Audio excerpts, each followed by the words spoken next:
Good morning students. आज class 8 में आपका जो पहला पार्ट चल रहा है उसी पार्ट में आज पार्ट के 2 अंतिम प्रश्न हैं और इसी के साथ आज पार्ट आपका समाप्त हो जाएगा। देखिए आज के जो प्रश्न है, पहला प्रश्न है बहुफसली खेती या मल्टीपल क्रॉपिंग किसे कहते हैं। तो बहुफसली खेती समझिए, एक ही समय में एक ही खेत में 2 या 2 से अधिक फसलों को उगाना बहुफसली खेती या मल्टीपल क्रॉपिंग कहलाता है।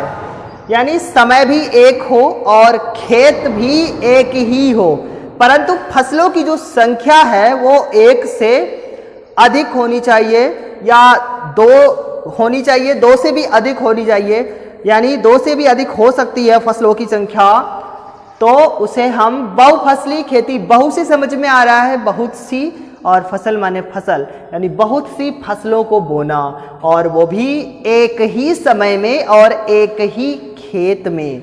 ये ध्यान रखना है, समय भी एक जैसा हो और खेत भी एक ही हो, तो ऐसी फसलों को बहुफसली खेती या मल्टीपल क्रॉपिंग कहते हैं। देखिए उदाहरण, गेहूं की फसल के साथ सरसों बोना।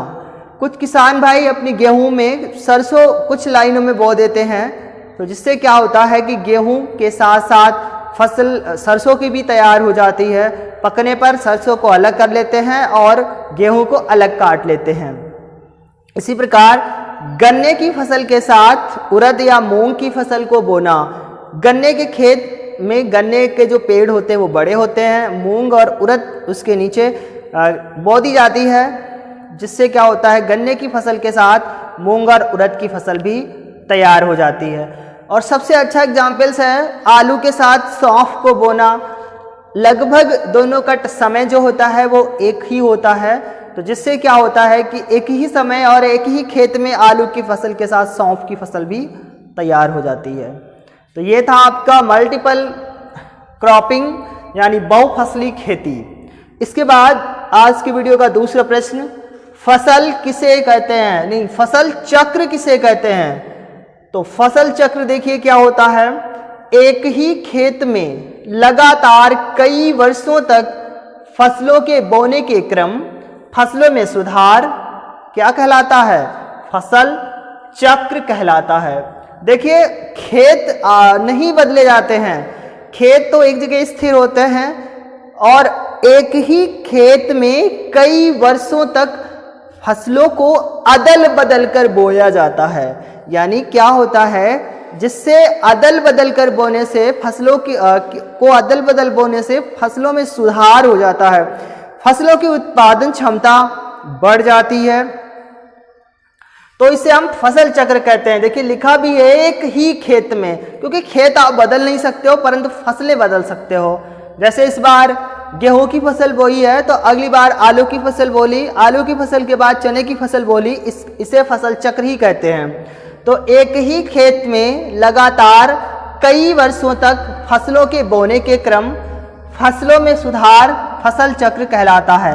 यानी आप लगातार तो एक ही खेत है और उसमें लगातार आपको फसलें उगानी है, तो फसलों को बदलते रहोगे प्रतिवर्ष, यानी हर साल आप फसलों को बदल दोगे, जिससे फसलों में सुधार होगा और फसलों की उत्पादन क्षमता बढ़ेगी। उदाहरण में देखिए, जैसे पहले वर्ष आपने गूदेदार जड़ों वाली फसलें बोई, यानी पहले वर्ष गूदेदार जड़ों वाली फसल बोना, फिर क्या किया उसी खेत में दूसरे वर्ष गहराई तक जाने वाली फसल बोना, जैसे आलू।